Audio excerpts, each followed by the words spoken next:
The first session's theme for the day is World War I. Join us for an insightful panel discussion as we journey back in time to explore the era of World War I. Our distinguished panelists, each a specialist in their respective fields, are poised to unveil unique facets of this pivotal period in history. Don't miss this unique opportunity to gain a deeper understanding of World War I and its profound impact on South Asia. Join us for a discussion that promises to be both enlightening and thought-provoking as we unravel the lesser-known chapters of this historic conflict. I request the panelists to come up on the stage. Dr. Dominiek Dendooven, Tony McClenaghan, Brigadier MS Jodha retired. I also request our moderator, Professor Peter Stanley, to come up on the stage. Thank you, Deepika. Sorry, that's the first mutiny of the day. We refuse to stand on the stage. Ladies and gentlemen, good morning and welcome to Session 18, India and the Great War. Can I acknowledge, is Ms. Shalini Panwar in the audience? No. Well, she's just donated or just brought to our attention some Great War medals, and I was going to mention them if she was here. I won't talk about the medals then. Can I simply introduce our first speaker, Dr. Dominiek Dendooven from the In Flanders Fields Museum, Ypres in Belgium. Dominiek, over to you. Well, thank you, Peter, and thank you. This is about the shortest introduction I was ever given. Well, on my turn, I'm very grateful for USI to have invited me. I also have to mention the Belgian embassy, who's also sponsored this event. And yeah, this is the book I've published about 2 years ago. And as you can see from the title, it actually compares the two largest Asian groups who were present on the Western Front in the First World War, the Chinese and the Indians, both more or less 140,000 men strong. Chinese were only laborers, but I will not go into that, seeing the fact that we are in India right now. Indian side, about 48,000 Indian Labour Corps. The rest was military. And by the way, some completely shameless publicity. Some copies of the book are on sale downstairs in the exhibition area. So my main interest is how did the Indians experience Europe? What does it mean to them? What did it mean to them to encounter Europeans? What did they learn from Europe, for the better and for the worse? And so that has been my main point of interest. Can I have the next slide, please? So the First World War was the first industrial and total war, and the confrontation with this war was even more brutal for those who did not come from Europe. Most of those coming from India would have never seen a factory or had never lived in a suburb. And without any doubt, for most, Flanders and northern France was a very alien landscape with a very difficult climate and a very difficult culture. And it must have reinforced the already strong sense of alienation that all suffered due to the war conditions. And the photograph you see to the left is clearly propaganda, because whatever their status, Indians always served in a subordinate role. Not white was not quite, and this was certainly so in the context of the British Empire and its armies, where the color bar was strictly maintained. Even for loyal, educated and anglicized Indians, there was always a glass ceiling that prevented them from being admitted to the highest levels. Amar Singh, a loyal and Anglophile Rajput nobleman who served in the headquarters of the Indian Army Corps in France, noted in his English language diary that, and I quote him, "Whenever we fail in the slightest degree anywhere, people raise a hue and a cry, whereas if a British troop fails under the same circumstances, no one mentions it."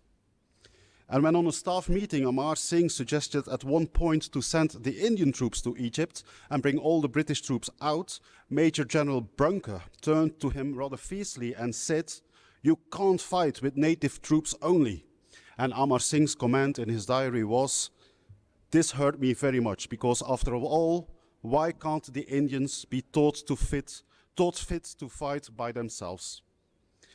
Yet, while British superiority was institutionalized and to a large degree internalized, genuine mutual respect and friendship between Indian and British officers occurred as well. Can I have the next slide, please? On the European continent, the Indian rank and file seem to have been kept less segregated than other non-European military personnel. This more liberal regime contrasted with, for instance, the Indian hospitals in England, where after February 1915, patients and personnel were no longer allowed to leave unaccompanied or to receive European visitors without authorization. Fragments from local diaries in France and Belgium demonstrate that there were frequent encounters between the local population and the Indian troops, and something that could hardly be avoided as the troops were often quartered on or near local farms, as you can see from this photograph, which was taken in northern France, just near the Belgian border. Typical is this fragment from the diary of Father Achille van Wallichem from Dikkebus, a village near Ypres in Belgian Flanders, on 6th of June 1915. After a lengthy description of the Indians' outlook and behavior, his entry concludes as follows, and I quote him, "By and large, the Indians are friendly and polite, yet their curiosity often gets the upper hand. They take you in from head to toe, and they especially like to take a peek through the windows of our homes. They bake some type of pancakes and eat a type of seed with a very strong taste." End of quote. While the diarist accuses in this quote the Indians of being curious, his very words demonstrate that the curiosity was entirely mutual, because he even tasted Indian food. The region of Le Vimeux in northern France, south of the Somme, River Somme, was for many months the rest area for the Indian cavalry who were active on the Somme. And local families in that area still hold documents and objects that are proof of an often cordial relationship with Indian cavalrymen. Photographs, letters and postcards sent by Indian military, or even a pair of magnificent slippers sent by a soldier from India after the war as a gift to a local girl with whom he was in love but who had refused to marry him. While we know of at least one marriage to have taken place between an Indian cavalry and a French girl, we know of at least 3 children fathered by Indians but born out of wedlock. Obviously, the meetings between French or Belgian inhabitants and their Indian guests was not always a positive experience, but in general, the locals treated the Indians somewhat as equals, much more so than the British colonial overlord did. At least, this was an enduring perception that veterans continued to proclaim until the 1970s. Can I have the next slide, please? This postcard, where you see front and cover, was addressed to the Frenchman Michaud Domingo and his wife Marie-Céline in the village of Allery, and it's still kept with the family photographs. And the postcard reads, and I'll translate it in English, it's in a sort of broken French, "Madame, me very happy, village visé, good health. Much hello to little girl Louise, little boy Louis. Madame, say much hello Miss Germaine Darras and Cécile Niquet on behalf of Soldier Amir. Mr. Amir with Mr. Malapert-Tetim in Visé-Mesnières." Despite the quite commonplace contents, this postcard does reveal some details on the self-image of this Indian cavalryman. He was confident enough to write or to have a postcard written in French. Even if this was only in broken French, it is proof of a particular intellectual ability that would have enhanced one's self-esteem, and that maybe even made him stand out against British comrades in arms. I've never come across a postcard written by a British soldier written in French. Moreover, the postcard is clearly a sign of a sincere friendship to a French and thus white European family, expressing a certain fondness of, in particular, the children. Moreover, the formulas Amir used do certainly not betray a certain reverence. They are not how one would address a superior, but rather someone of equal standing. And last but not least, not only soldat, soldier, is written with a capital letter, but Amir attributes himself the form of address Monsieur, Mr., a clear proof of his self-attributed status, even though it is almost certainly the way in which his French hosts would have addressed him. The soldier's self-respect is also evident from the front of the postcard, a studio portrait of a proud and obviously self-conscious soldat Amir. Next, thank you. This self-awareness and self-respect is also reflected in witness accounts from Indians taken prisoner of war. One of them was Jodha Singh, a 29-year-old farmer from Fatehpur, and in the early days of 1917, he was recorded by the Prussian Phonographic Commission.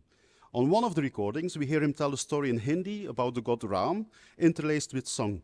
At the very end, he pauses, laughs heartily, pronounces some final words in a clear voice, and then starts to laugh again. I wanted to let you hear the recording, but that's technically not a problem. So I will read out what he says in English, my English translation. Ha ha ha ha, Sepoy Jodha Singh, Kongdar Zilla Fatehpur, India man. In the 1914 war, Gefang, the German word for prisoner, German. And I live with great pomp and ceremony. O great one, and within the camp I sit waiting in anticipation and cheer the German king. When the ardor of his majesty's sword cools, then I will see India again. No, Maharaj, there should be peace. Ha ha ha. Jodha Singh presents himself clear and complete as if in a roll call, quite aware that his words will be preserved for eternity. The life of great pomp and ceremony he refers to as a wonderful example of extraordinary irony, yet despite the cheery tone and the laughter, the last part of his recorded words in which he urges the German emperor to make peace is much less so. In fact, his message is, it's about time there is peace so that I can return to India. Next slide, please. This is even a much more interesting sound recording, which has unfortunately been lost, but we do have the text of the recording as the Germans noted down, and it is by a Sikh Havildar, Sundar Singh, of the 33rd Punjabis, taken prisoner of war at the end of September 1915. And this is a very extraordinary man because we do have 3 of his letters have been translated and published by the Germans, and the publication in which they were published is on view in the exhibition just outside this hall by Walter, a certain German called Walter. But what does he says in his recording? He says the following. So he actually asks in subtle wordings and plays the Germans off against the British because he's asking for a Rumla, so the covering of the Guru Granth Sahib, of the holy book of the Sikhs. And he says, if we had been in India and our Guru Sahib had gone without a blanket, we would not have taken any food. So they would have gone on hunger strike. We have tried a lot, but our Guru Sahib has not received the Rumla yet. If we were not to take food in this place, we will die very quickly, as there is no strength on our bodies. Therefore, we cannot give up eating. That the English have sent us Guru Granth Sahib. What is the point of that? Think about this for yourself and give us an answer soon. When we see the inhabitants of Germany, we are very happy, but we believe that the Germans do not think of us as we of them. If the Germans would think of us in this way, they would honor the house of our Guru. So what a statement to record as a prisoner of war, half starved. It's really a very remarkable, including the explicit reference to hunger strike as an action method in Indian cantonments. Can I have the last slide? I'm nearly there, Peter, so no panicking. But let's return to the Indians behind the front line in France and Flanders. We have already seen that their residence and status had strengthened their self-awareness. But besides enhancing their self-esteem, meeting Europeans and living in Europe led many Indians to other observations as well. And I will illustrate this with a handful of quotes from the well-known and often used reports of the Centre of Indian Males.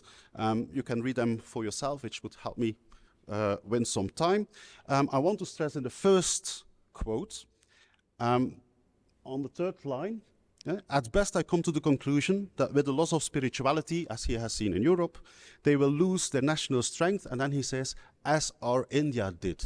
So learning for the sake of India. The present bad condition of India is due to the loss of spirituality. In India also the religion is nothing but etiquette.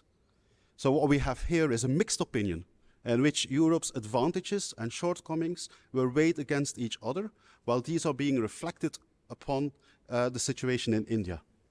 Then the second quote, if a woman goes by herself, while the author of these words clearly did not realize that a female station master was extraordinary even to European standards and entirely due to the war circumstances, This observation results in a reflection on gender issues, and he was not alone, because many Indian military questioned the practice of purdah that was prevalent in their home societies. And even more Indian letter writers stood in full admiration on the level of education in the West, and the fact that even, as they would call it, old madams, as you can also tell from the third quote, could read. And of course, this also contrasted with the situation in their homeland, but it also led to concrete action. For although we do not know how widespread the phenomenon is, we do know that some veterans have set up schools after their return back in India. And these were schools for boys and girls. And finally, by being in Europe and living among Europeans, Indians began to identify more with each other, and this across age-old divisions of ethnicity, religion, or caste, as you can tell from the last quote. So what was not possible in India yet was possible in that transnational moment of the First World War in Europe. And we should not underestimate the importance of this and likewise statements. What was unthinkable in India became a reality behind the front in Europe. The Indian troops got to know each other and started to see and manifest themselves more as Indians. In other words, an Indian national group feeling asserted itself. And final slide, please. And this was something that was also realized by many Europeans and many Britishers. So living among Europeans, observing European society made a lasting impact on the Indian rank and file. It not only enhanced their self-consciousness and strengthened an emerging national group feeling, but it also made the Indian soldiers and laborers realize their strength as well as their shortcomings, and a will arose to work on it. And it was something, as I said, that was also noticed by Westerners. And this quote was by the Reverend McClenaghan, and he was a missionary who had served as an officer in the Indian Labour Corps. And you can read his conclusion. And I usually do not agree with missionaries and their practices, but in this case, I can only agree with what he wrote. Thank you. Thank you, Dominic. Impressive and informative as ever. Our next speaker is Tony McClenaghan, who is the expert on the princely states' military forces. Tony, over to you. Thanks, Peter, and good morning. My thanks to the USI for the opportunity to talk about the Indian states. Why the book in the first place? I wrote this in 2019. Oh, it hasn't come up yet. For the honour of my house. The contribution of the Indian princely states to the First World War. I'd been studying the Indian Imperial Service Troops, later known as Indian State Forces, since the mid-1970s. But there was not much source material available to me. I was in the army at the time and travelling, and so I didn't have access to the libraries which might hold something.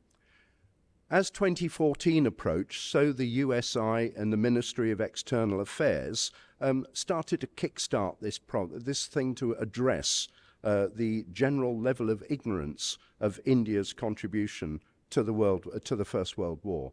And they laid on a conference, and a number of us who are here today spoke at that conference. And in the UK, a number of universities came together to form a program called Gateways to the First World War. And for me, in particular, the universities of Kent and Nottinghamshire were particularly relevant.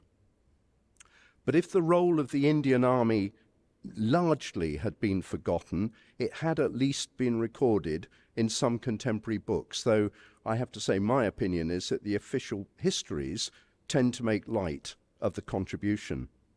But by comparison, the role of the former Indian states had hardly been recorded or acknowledged at all. They didn't appear in a footnote, and in the few accounts that they did appear in, they tended to be derisory and dismissive of them. And that was an attitude that was adopted by a couple of authors in books that I read. So, as I say, I presented a paper at the USI MEA conference in 2014 on the role of the Imperial Service Troops. It was rather general in nature, drawn on things like annual state administration reports and some British Library papers. So the main figure that I would think of, by 1917, the total number employed was 12,260, By the end of the war, it was 22,000, all ranks, of whom some 18,500 had served overseas. And coming out of the 2014 conference, I was asked if I would address the shortcomings and try and establish it with the book. The key points that stand out for me: I mentioned earlier the derisory attitude that existed in some books, and this in fact is reflected in a couple of comments by the then Commander-in-Chief India, General Subosham Duff, who said at one point when chiefs were going to the front, "These chiefs are no real use to us at the front. With few exceptions, they're a mere nuisance which has to be borne to meet the political opinion as to prospective advantages." And then even after the war, when we'd seen their service, and there was a discussion going on as to whether they should be admitted as companions of the Distinguished Service Order, he referred to them as these so-called lieutenant colonels and majors. A number of points that I pick out, therefore. First of all, financial.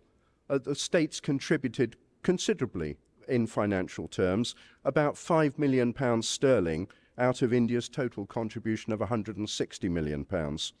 Now, as well as paying for the total upkeep of their own forces, they also contributed to aircraft, hospitals, hospital ships. In two cases, a number of states came together to put together the hospital ship Loyalty and the hospital ship Madras. They contributed to weapons. The Nizam of Hyderabad was the honorary colonel of the Deccan Horse. He paid for the total upkeep of that regiment throughout the period of the war. And the Rao of Kutch contributed to the total upkeep of an infantry battalion throughout the war.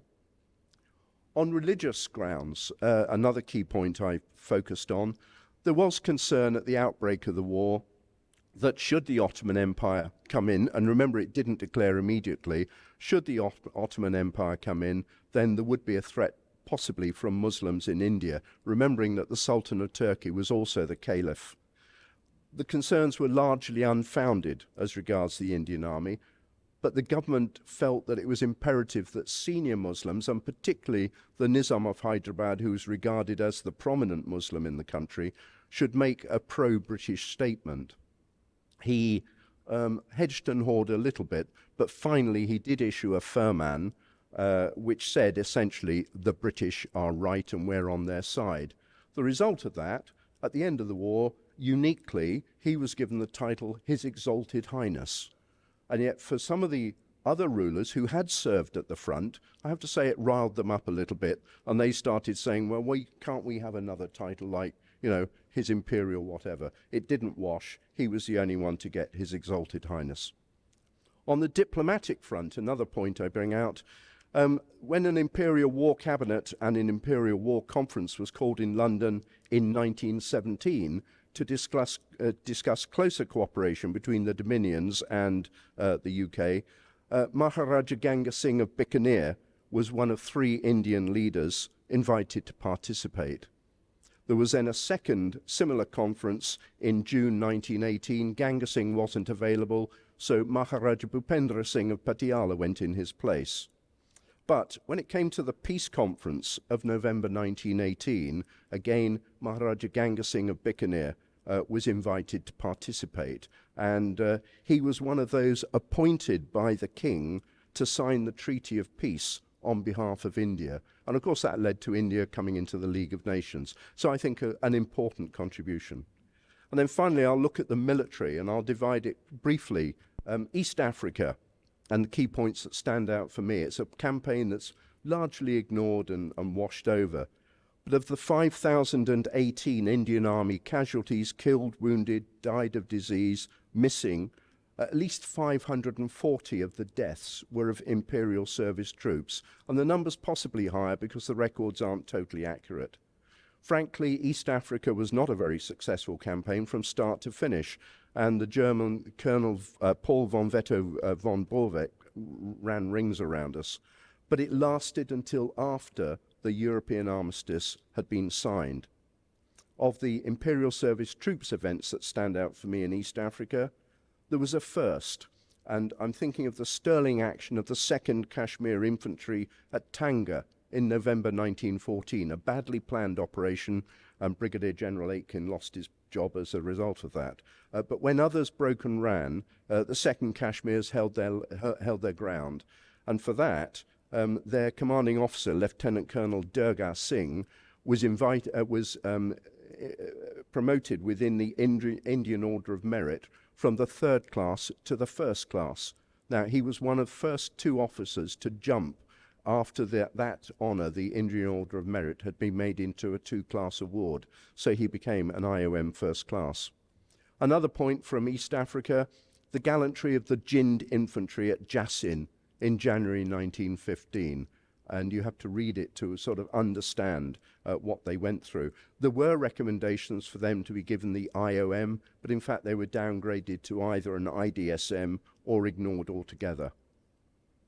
I'll move on to Gallipoli, and just briefly, the deployment of a double company of the Patiala infantry to supplement the 14th Sikhs after they had been badly depleted in battle. Why the Patialas? Because they recruited from the same area as the 14th Sikhs, and it was felt they could more closely integrate quickly with people from their area. And the other one that I would focus on for Gallipoli is the deployment of the mule transport corps from Bharatpur and from Indore, Indore supplemented by some from Gwalior. They went on to form part of the Indian mule cart train, and what they went through in ferrying supplies and munitions from the front up to the forward troops, it really beggars belief. Interestingly, the 2 units were awarded 3 battle honours: Suvla, landing at Suvla, and Scimitar Hill.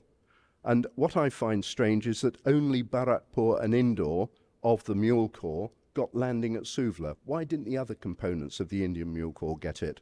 And in fact, that honour, it faded for Bharatpur on independence, but the Indore honour, strangely in a way, first Indore infantry transferred, or some of them did, to the 15th Command Regiment, and they brought that battle honour with them. Though they weren't at Gallipoli, it was the Mule Corps who had been there, but at least it exists, and it's unique in the Indian Army with 15th Command. Quickly then to the Middle East. The most prominent thing must be the charge of Haifa by the Jodhpur Lancers, but I'm not going to say anything of that because Brigadier Jodha is here, and he's going to cover that now.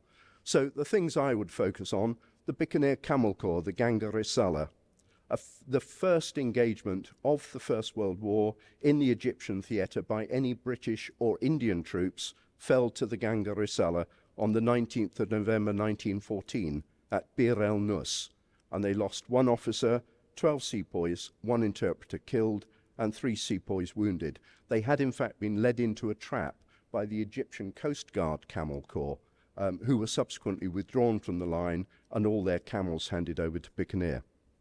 And the second point about the Bikaner Camel Corps, they were active and operational for the first 18 months of the war, and there was a quote that said no post would be complete without its Bikaneers.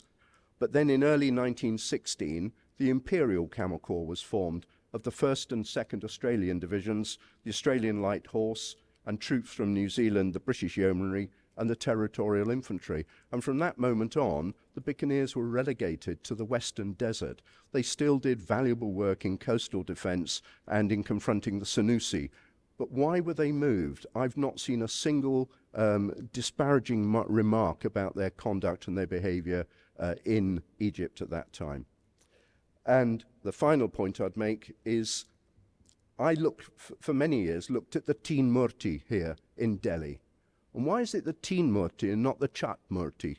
Because it says, in honour of the officers and men of the 15th Imperial Service Cavalry Brigade who served in, and then it lists Jodhpur, Hyderabad, Mysore, and elements from Bhavnagar and so forth. But the Patiala Lancers went to Egypt with the Imperial Service Cavalry Brigade. So why aren't they on the monument, and what went wrong? And the answer seems to lie in another early incident of the war where the Bikaner Camel Corps ran into a problem on the 28th of April 1915 whilst on a recce. As a result, Canal Defence HQ ordered a brigade deployment, and that took place on the next day, the 29th. I won't go into the details. It's suffice to say It was marred by hold-ups of support, by heavy sand. The horses at the end of it had been under saddle for some 40 hours and had covered some 55 to 60 miles. So when they did meet up with the enemy and started to chase, they were tired. A battle took place, and the Patiala Lancers suffered 2 British officers wounded, one of whom, Lieutenant Goldie, died in great pain of his wounds a few hours later. They lost 1 Indian officer wounded, Major Muhammad Yusuf Ali Khan, and 1 Sawar, Abdul Karim, and 6 other ORs wounded. When the battle was over, however, it was found that some 5 officers and about 130 soldiers, mainly Patiala Lancers, had retired from the field without authority, and they ended up in dribs and drabs on the canal.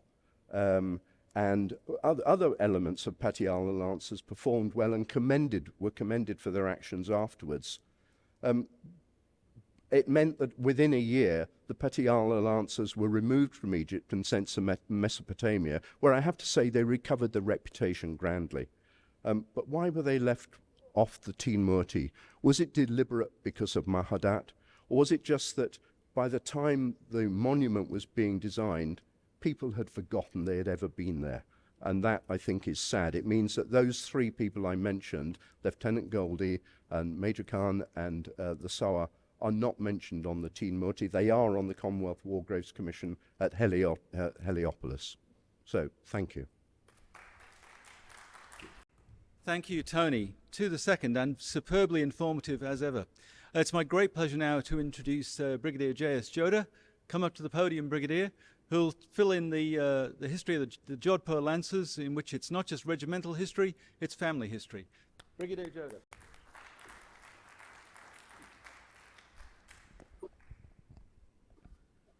Thank you, sir. First of all, thanks to USA for this opportunity to speak on this history of the Jodhpur Lancers that I'll restrict myself to, because I am so much interested into this particular regiment. So thanks to Squadron Leader Rana China, sir, for this fantastic opportunity to put across very briefly the journey of the Jodhpur Lancers through the Great War, and I'll speak a little bit more on the charge at Haifa, which we now call it at one of the last of the great cavalry charges of the Great War. Next, please. So when the war broke out on 5th August 1914, the Maharaja Regent at Jodhpur, Sir Pratap, an outstanding prince of his time, straight away sent a telegram to the Viceroy's office that I volunteer my regiment to proceed at once for the war in France. So on 29th August, the orders had come for Jodhpur Lancers to proceed for war. The day, luckily we have a picture, almost the entire city has come out to see of the Jodhpur Lancers proceeding for war. What a beautiful picture. You can see the fort in the background. So they proceeded by 2 special trains via Ahmedabad, and at Alexandra docks in Bombay, they had reached there, and on 16th of September, in 2 ships, City of Birmingham and 1 more SS Tactician, the regiment sailed off, reached Karachi, reached Suez Canal on 2nd October, and finally reached Marseille, the southern French city, and there they were camped for about 12 days in a camp, La Pune camp, where various artists used to come and make pencil sketches of the Jodhpur Lancers. There were many of them. Please go to the next slide. This is how when they came out at Alexandra Docks, Bombay. Next, please. And here, when they reached Suez, the orders for the Jodhpur Lancers was that they will be employed in the defense of the Suez Canal. Sir Pratap was with the regiment.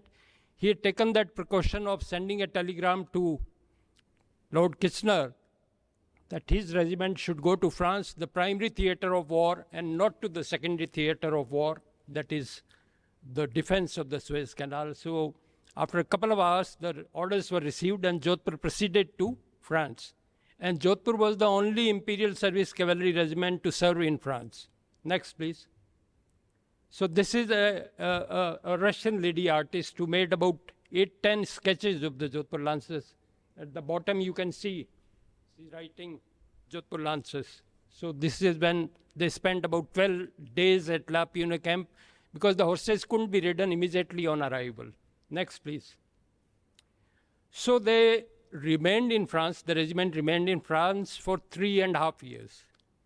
From 12th October 1914 till February 1918, for 3.5 years. We all know that in France, it was basically a trench warfare. There was hardly, the Indian cavalry was not used. The Jodhpur Lancers were used basically sometimes they were used in some on relief duties on trenches. They did not suffer that kind of casualties which the infantry units had suffered. But we had gone in 2017 to France, and in one of the panels at the which is that? Neuchâtel Memorial. In one of the panels, we see 37 names of the Jodhpur Lancers mentioned in one of the panel itself. So, of course, they didn't suffer that kind of casualty which the other infantry units suffered. So, there are various photographs of the Jodhpur Lancers in France. Go to the next one. In this photograph, go back, please. My grandfather is also standing 7th from right in this photograph. It's written Jodhpur Lancers 1915. Go to next one, please. So this is a couple of the photographs next of the Jodhpur Lancers patrol in action in France. Next. This Sir Pratap, Maharaja of Ratlam, Sajan Singh Ji is on his left, and then the cavalry corps commander, General Remington, is the other person on the horse. And on the various journals of the Great War, Sir Pratap was a very prominent figure. And in one of the magazines, he is on the cover page of that book. Next, please. This is another group photo of the Jodhpur Lancers while in France. In this photo, my grandfather is standing in the last row, extreme right. And on the chairs are the Maharaja of Jodhpur and Ratlam, and 2 British officers, Major Strong, Captain Prithvi Singh, and various other officers. Next, please.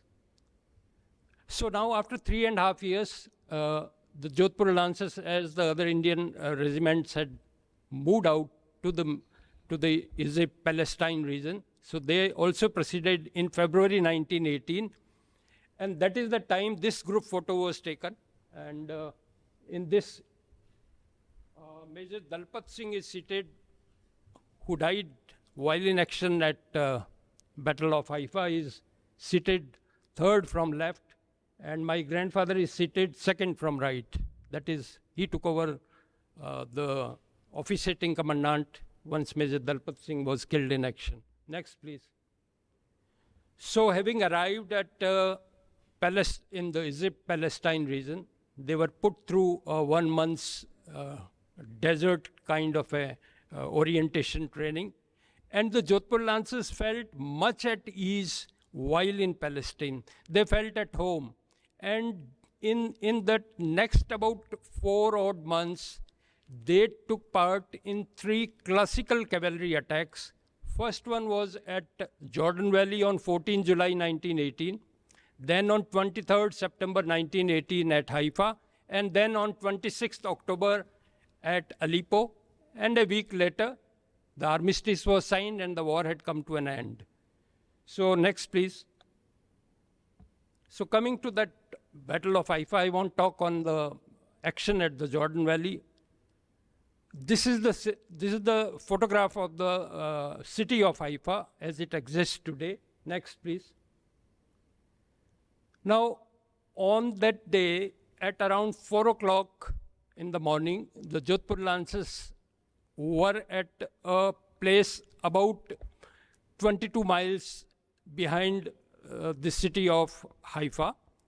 And around 10 o'clock, they had reached 4 miles short of the town of Haifa.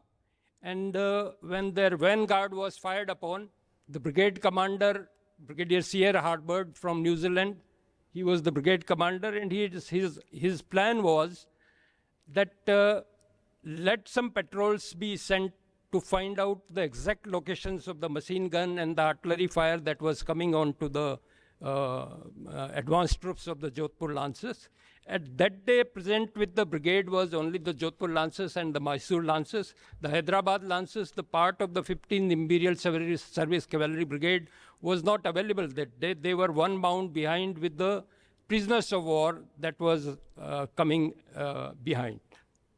So the plan was that Jodhpur will make the frontal cavalry attack, a daylighted cavalry attack, and the Mysore Lancers will try and neutralize from the east and west the machine guns and some field artillery guns that were firing on the regiment. Next, please. So this is the map, no time to explain, except that to enter the town, there was only one single railroad route available to the regiment. On left side was Mount Carmel, on right side was River Kishon. So basically this frontal approach was passing through a very narrow passage, which we call it as defile. So the Turks and Germans, who were defending with about 1,500 odd troops, knew it that the only way to enter the town is through this defile, and they covered every inch of this defile with the machine guns. And machine guns during First World War was a very devastating weapon. One machine gun could hold on to a battalion even for a day or two. So they had about 10 machine guns here and 12 field artillery guns and various other small arms and all. So the task was very difficult. Any attacking troop passing through the defile was bound to suffer heavy casualties. So the plan was that Jodhpur will make the frontal attack. The Mysore will neutralize from the east and west the guns that are firing. So the brigade commander sent 2 squadrons of the Mysore on the east and west at 10:00 hours in the morning and gave them 4 hours to go and neutralize these machine guns. And Jodhpur was to attack, make the frontal charge at 2 o'clock in the afternoon. And it became 2 o'clock, but there was no signal whether Mysore has been able to reach their target and neutralize those guns. Anyway, the orders were very clear that irrespective of whether the success has been achieved by Mysore or not, Jodhpur was to charge frontally, which they did. They knew it, so they tried to cross the river Kishon, but it was unsuccessful. At 2 o'clock, straight away, they charged through the defile. In fact, this charge has taken with complete surprise the Turks who were there. They never expected that Jodhpur will make a daylighted cavalry charge through the defile. Luckily for the Jodhpur, while they were trotting forward to make that charge, at exactly the same time, the Mysore Lancers squadron had reached their 2 locations and to quite a large extent able to neutralize those guns. But Jodhpur made such a bold frontal cavalry charge, as I was saying, that the Turks were completely surprised. The tactics applied was, just as they were trying to cross the river, Major Dalpat Singh, who was the officiating CO, got killed in action. So this killing of the commanding officer actually acted as a catalyst. The Special Service British officer did give an order that there was some confusion because the horses were falling fast. A lot of small arms fire was coming on the regiment. And So, but anyway, the Jodhpur made a bold, successful cavalry charge. The speed and good order that was demonstrated by the regiment resulted in the complete rout of the defenders. They captured about 1,400 prisoners of war, 10 machine guns, 13 field artillery guns. Please go to the next slide. So this is what I explained, that there was defile, river and all. Next, please. And the Mysore Lancers going left, right, Jodhpur making the frontal charge, which was an extremely successful cavalry charge of the entire First World War. This is the only occasion when a host cavalry regiment was able to capture a town by the cavalry itself without without infantry involved. Next, please. These were the headlines that Echo and the Haifa Echo was captured by the 14 Imperial Service Cavalry Brigade. Next, please. Now, this is the only official photographer of the National Army Museum who took this photograph. Jodhpur entering the town of Haifa just after the defile was captured. Next, please. My grandfather, being the officiating CO, his photo on the right-hand side got the Indian Order of Merit. That is his citation at Haifa. Next, please. Once the war got over, the Jodhpur was selected to remain as forces of occupation for 1 more year. So they remained at Aleppo for entire 1919. And this is a photo taken of the 2 squadron commanders. My grandfather on the first camel and the squadron commander Ranab Singh on the second camel. At the Giza pyramid, you can see the pyramids at the back. Next, please. Teen Murti, Tony touched briefly. Next, please. Now, when Jodhpur Lancers fought at Aleppo for 1 year, they collected their own funds and made a memorial there. That still existed till 2005. I'll get in touch with some people help whether this still stands or not. So they made a memorial there. That is the photograph of the inauguration of this Teen Murti statue at Aleppo. My grandfather is standing in this photo with back to the cameraman. And he had this photograph. And perhaps this photo acted as the, you can say, for Teen Murti to come up. Exactly, these are live soldiers standing, 3 of them. And this was replicated in the next slide, please, to make the Teen Murti. Now, these were the Teen Murti. To answer partially the question raised by Tony, these were the 3 princes. Sir Pratap Singh on the right post, Nizam of Hyderabad in the center, and the Mysore Maharaja. These 3 contributed 3,000 pounds each. Leonard Jennings, a famous British sculptor, was commissioned. This was shipped to Bombay and made in front of the Commander-in-Chief's house. Next, please. Yeah, just 1 minute. Yeah. So one of the gun at Haifa, you can see 23rd September 1918 is still mentioned, which was firing on the Jodhpur, still exists there. Next, please. On the 100th centenary of the Great War, we had gone with the Jodhpur Maharaja. The battle took place in 1918. In 2018, the same gun, we took a photograph there. Next, please. One gun that was won. It came as war trophy on the ramparts of the Jodhpur fort. Next, please. And some are on the 61st Cavalry, all won at Haifa. Next, please. Yeah, next. So I had gone there to start the Battle of Haifa commemoration event, first time in 2010, and then couple of 2-3 more photographs. Please run through the photographs. The Israeli president came to Teen Murti in 2016. Keep running. The Prime Minister Modi went to Israel and it was named as Haifa Chowk. And in the 2018 centenary, with the Maharaja of Jodhpur, we had all gone. And it was a beautiful ceremony, very emotional one, very touching one. And that is all. Time is too short. There are many interesting things to say, except the last one. Just go back. If you see this photograph, go to the next photo. See this building at the rear. And now go to the next one. That building still stands there. Right. It's now called as Paris Chowk. And thank you very much. Thank you. Thank you. Thank you. Thank you, Brigadier. I promised you family history and regimental history, and we got it. Can I ask now for the chairs to be put back, because we'd like the speakers to come up. We have some minutes for questions.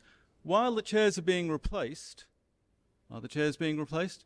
Can I make a small announcement? This morning, Shalini Panwar presented to Rana China photographs and a portrait of the medals of her grandfather, Sardar Bahadur Subadar Gujar Singh of the 38th Dogras. And as we know, as our speakers certainly know, the 38th Dogra is served on the Western Front. So there's a distinguished Indian soldier whose medals are connected to somebody who's attending the conference.